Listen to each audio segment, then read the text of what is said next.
peaceful protesters chanting and marching for change are beaten by police, blasted with high-pressure water hoses, and have dogs set on them. Activists are arrested and thrown into paddy wagons and jailed. Bottles fly and smash against flesh and concrete as some of the demonstrators begin fighting back. Counter-protesters threaten to disperse the crowd with guns, pipes, and Molotov cocktails, while members of hate groups scream insults, slurs, and obscenities in the fray. These were common sights throughout the southern United States in the mid-20th century, with civil rights activists clashing with law enforcement and segregationists. The battle for equal rights had always been rife for violence and prejudice, perpetuated for well over a century. The cause for civil liberties was not a war that would be lost by those oppressed and could not have been won without the compelling attitude and words of one man, Dr. Martin Luther King Jr. Armed with a powerful voice that reached the hearts of millions, Dr. King was a man of faith whose words, ideals, and convictions helped inspire a nation to change and confront the injustices that ravaged communities across the United States. Standing tall in the face of hatred, King led peaceful protests to combat the vicious bigotry that had plagued the African American community for over 2 centuries, only to have his life cut short by the very animosity he strove to end. As a passionate proponent of ending segregation in the United States, Dr. King helped change America and, ultimately, the world for the better. To commemorate Black History Month, we here at Intrigued Mind want to look at one of the most important individuals in recent history, Dr. Martin Luther King Jr. Welcome to Intrigued Mind, and today we will examine the fascinating life of Dr. Martin Luther King Jr., the man of the century. One cannot talk about the life and acts of Dr. Martin Luther King Jr. or the civil rights movement without understanding the world he grew up in and how the violence and discrimination plagued the lives of African Americans across the United States. By the end of the Civil War in 1865, slavery was abolished, but new types of discrimination targeting African Americans and former slaves were written in law. The Black Codes and Jim Crow laws, found primarily in the former Confederate Southern states, controlled African American voting rights, forced them into positions of servitude, discriminated against people according to their color, and restricted where African Americans and other undesirables lived and worked. Even with the Civil Rights Act of 1866, the 14th Amendment granting citizenship and equal civil and legal rights to African Americans in 1868, and the 1870 passing of the 15th Amendment, which stated that the right to vote would not be denied on the reason of color, race, or having been a slave. African Americans found themselves suffering under the boot of prejudice. Laws were put into place to segregate African Americans from their white counterparts, and to take away or stifle the rights of African Americans in the southern states. Court cases, such as Plessy v. Ferguson in 1896, allowed for separate but equal quality of living and facilities, thus sanctioning Jim Crow laws, which certainly hit on the separate aspect, but were far from equal. Violence, led by hate groups such as the Ku Klux Klan and the White League, and prejudiced racist governance, terrorized black communities. Thousands of riots, lynching, massacres, assaults, destructions of property, arsons, murders, robberies, rapes, tortures, and bombings were used to terrorize and control and empower discrimination against those who dared to be African American over the course of the 19th and early 20th centuries. These violent tactics were found across the country and were relatively common, used to subdue any who would challenge the status quo by becoming successful or educated, or would fight back against the hatred and unfair laws. The Camilla Massacre, the Tulsa Riot of 1921, the bombing of activists Harry and Harriet Moore, and the lynching of Emmett Till in 1954 were just a few of the many horrific events that would inspire action to right the wrongs of unjust laws in the United States. This was the world that Martin Luther King Jr. was born into, where African Americans, particularly those that lived in the South, were subjected to regulated violence, prejudice, and injustice. Martin Luther King Jr. established himself in a world carved by violence and discrimination, but went in armed. He was fortified by his faith and his ardent moral compass, both of which had been formed with the care and guidance of his parents, Pastor Martin Luther King Sr. and schoolteacher Alberta Williams King, and honed at Morehouse College by his mentor, Dr. Benjamin Mays. Mays was a highly prominent theologian and racial equality activist, helping to inspire the young King to join the fight for the equality of African Americans. After college, King attended Crozer Theological Seminary in Pennsylvania to further his religious education, graduating with a Bachelor of Divinity in 1951. He then attended Boston University, where he worked on his doctorate in theology and met Coretta Scott, an Alabama-born singer studying at the New England Conservatory of Music. The two fell in love and married in 1953, moving to Montgomery, Alabama, where King began serving as the pastor at the Dexter Avenue Baptist Church. The growing King family had been in Montgomery for only a short while when the segregated city became the epicenter of the African American civil rights movement. With the landmark ruling of Brown versus the Board of Education in 1954, it was deemed unconstitutional for public schools to segregate according to race, regardless of the quality of the education the students at the schools could receive. Civil rights advocates sought to peacefully challenge other issues facing the African American community, as violence and terror continued to be perpetuated through unfair laws, legal discrimination, and a system that perpetuated black poverty. King joined the National Association for the Advancement of Colored People, the NAACP, and used his ties to the Dexter Avenue Baptist Church to preach for civil rights through peaceful protests and marches based on the nonviolent demonstrations of Mahatma Gandhi and civil liberties activist Bayard Rustin. Faith and nonviolence were the core principles which King would become a civil rights advocate and leader. On December 1, 1955, the secretary of the local Montgomery chapter of the NAACP, Rosa Parks, was arrested after she refused to give up her seat to a white man on a crowded public bus. This was the catalyst for a coordinated boycott of the public transit system of Montgomery, placing economic strain on the city's transportation system that would last over 380 days, led by Dr. King and other civil rights activists. This would be the pedestal upon which King would be propelled into the national spotlight and become a hero for the civil rights movement. He was the face of the cause, acting as the spokesman for the protesters and a target for harassment by the police department, the FBI, and counter-protesters, and subjected to threats of violence by hate groups and racist individuals.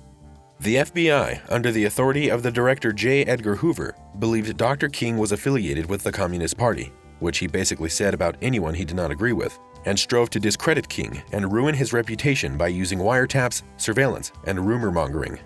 The FBI even sent Dr. King a letter suggesting he kill himself to keep the secrets the Bureau had accumulated from leaking to the public. Southern policemen brutally ravaged civil rights protesters, often employing police dogs, fire hoses, and baton beatings, with King bearing much of this and more, including receiving several civil disobedience arrests through the course of his time serving as the face of the demonstrations. On January 30, 1956, King was away in Atlanta when white supremacists firebombed his house in Montgomery while his wife and young daughter were home. Thankfully, neither were injured, and King returned to subdue an infuriated crowd of supporters who assembled outside of his house. They sought to acquire justice for the King family, but Martin Luther King Jr. instead asked them to go home peacefully and not seek violence or revenge against the perpetrators of the attack on his home and family. The man's calm demeanor and commitment to peaceful avenues to effect change was truly startling. Despite all that the civil rights activists and his fellow protesters endured, the cause proved to not be futile. In September of 1956, the Supreme Court deemed it unconstitutional to segregate seating on public transit, ending the boycott. This was a major win for the developing civil rights movement, promoting further fights for equality and justice across the nation and propelling Martin Luther King Jr. to the forefront of the effort. By January 1957, King and other black ministers met in Atlanta to discuss approaches on how to fight segregation, where King was named chairman of the Southern Negro Leaders Conference on Transportation and Nonviolent Integration, later called the Southern Christian Leadership Conference, or SCLC, to lead the cause for change. Dr. King was signing copies of his new book, Stride Toward Freedom, at Bloomstein's department store in Harlem on September 20, 1958, when he was stabbed in the chest with a 7-inch-long letter opener by Izola Ware Curry, a black woman who was suffering from schizophrenia and blamed King for the difficulties African Americans faced. The point of the blade missed his aorta by mere centimeters. King survived the attack and maintained his convictions in nonviolence, continuation of the fight against injustice, and said he felt no ill will towards Curry. King was unperturbed by the attack or threats of violence against him, stating his cause was more important than his life. He gave speeches throughout the United States, traveling across the nation and then around the world to meet with dignitaries, religious figures, and activists. During his trip to India in 1959, King cited Gandhi as the guiding light of the civil rights movement's technique of nonviolent social change. King gave lectures and speeches on the ideals of the civil rights movement, his activism, and methods of nonviolent protesting. The 60s proved to be a fertile ground for civil rights and cultural change. Arson, violent riots, assaults, bombings, and terrorization seemed all too common, juxtaposed by the peaceful demonstrations led by King. In 1963, activists used marches, sanctions, boycotts, and sit-ins to protest unfair hiring practices, injustice, and segregation in Birmingham, Alabama, a focal point of discrimination. Dr. King was arrested during a protest on April 12, 1963, one of his 29 total arrests during his lifetime, and placed in a jail cell. While in jail, he wrote, Letter from Birmingham jail, venting his frustration at his critics, particularly white clergymen, to discuss the civil rights movement. The 8 white Baptist ministers from Alabama of Dr. King's letter had openly supported the civil rights movement, but had asked King to delay his involvement and called him an extremist for his fervor for the cause. After King ignored the clergyman's request and was jailed for his involvement, King heard they had called him and the demonstrations as imprudent and inappropriate. King became moved to action and wrote his letter as a manifesto, exploring the importance of civil disobedience in the fight for equality for all, despite the need or want of others. Upon his release, he openly spoke out about how white moderates and supporters often told black activists it was not the time to act or fight for the movement. But if it was the right thing to do, King countered, there was a moral obligation to do it, and no sense in waiting. King worked alongside other activists and religious leaders to further the cause by organizing the March on Washington for Jobs and Freedom, or the Million Man March. This was a peaceful political rally to be held on August 28th. Between 200,000 to 250,000 people attended, marching through Washington, D.C. to the grounds of the Lincoln Memorial. It was here, in front of the statue of the president that freed the slaves 100 years prior, Dr. Martin Luther King Jr. delivered his most famous speech, "I Have a Dream." I have a dream. His words were a turning point for the civil rights movement, becoming one of the most famous and important addresses in American history. Americans demanded change, inspired by King and his powerful speech. The following year, President Lyndon B. Johnson, flanked by King, representatives of the legislature, religious advisors, black community leaders, and civil rights activists, watched on as Johnson signed the Civil Rights Act of 1964. This act prohibits discrimination on the basis of race, color, religion, sex, or national origin in all matters of life in the United States, and strengthened voting laws for all citizens regardless of race, creed, faith, or sex. Dr. King became synonymous with justice, peaceful demonstration, and nonviolence in the face of adversity. He was named Man of the Year in Time magazine and was the youngest person at the time to be awarded the Nobel Peace Prize. He donated all the prize money to the civil rights movement, stating there was still much to do for their mission of equality for all in the United States. One of the most important events after the success of the Civil Rights Act came about only a short while later, in the spring of 1965. White segregationists, along with police, clashed with civil rights protesters marching to oppose voting issues. This led to an outbreak of brutal violence dubbed Bloody Sunday, leaving at least 50 injured. The fighting was viewed across the country on television and infuriated the public, who demanded justice. Dr. King traveled to Selma to take part in the peaceful march to Montgomery, soon amassing 25,000 fellow supporters. President Johnson even supported the march, sending federal troops to help keep the peace. The march quickly led to the signing of the Voting Rights Act, securing the right to vote to all African Americans. Despite the success, more militant civil rights groups became disenfranchised with King, his methods, and his mission. This division of the civil rights movement believed violence held an important place in the cause, fighting back against counter-protesters or leading the battle for equality through bloodshed if met with resistance. With the development of the Black Power movement and the Black Panthers, trained and more armed members filled into the protests and demonstrations. One of the most important leaders, Malcolm X, only met Dr. King once and had been moved to the cause of equality by very different means. King was raised in a middle-class family and had been well educated, while Malcolm was a dropout who had been raised in a violent and poverty-stricken home. Malcolm saw the civil rights mission as a means to black liberation and should be accomplished by any means necessary.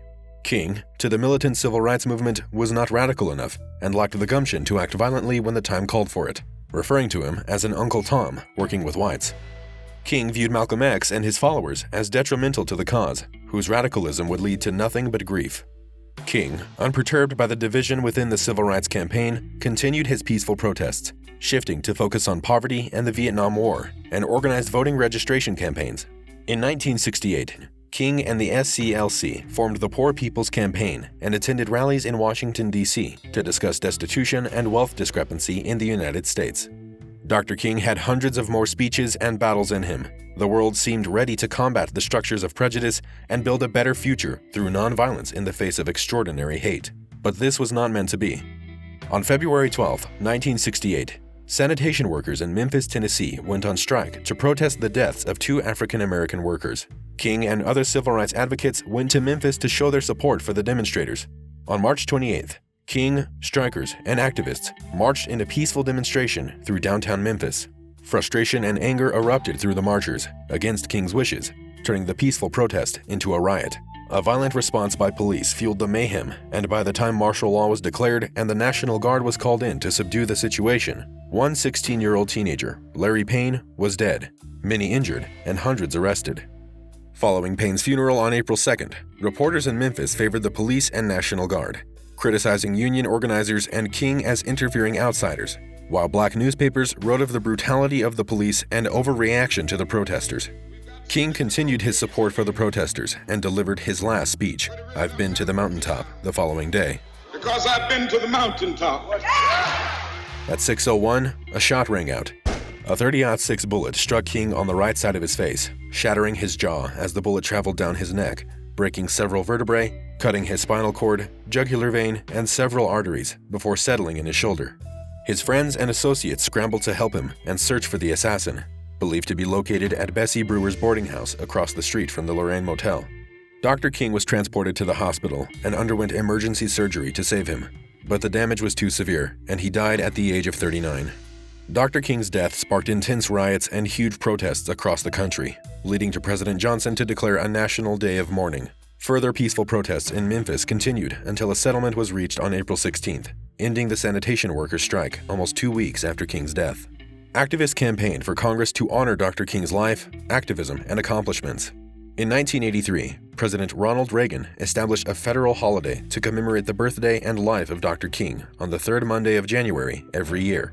The holiday, frequently called MLK Day, has become a standard holiday across the United States, which was first celebrated on Monday, January 20th, 1986. Although Dr. Martin Luther King Jr.'s life was cut short, his impact and legacy has been felt throughout the world. He became an inspiration to millions to stand up against bigotry and prejudice through peaceful demonstration, thoughtful action, and powerful rhetoric. King was instrumental in ending segregation in the United States, and through his dedication to the cause, he left a legacy unparalleled in American history. Although the struggle for equality continues today, the methods and success King achieved in his short time must always be remembered. For more videos on the most amazing forgotten parts of our history, be sure to subscribe to the Intrigued Mind channel, like the video, and leave your suggestions in the comments below.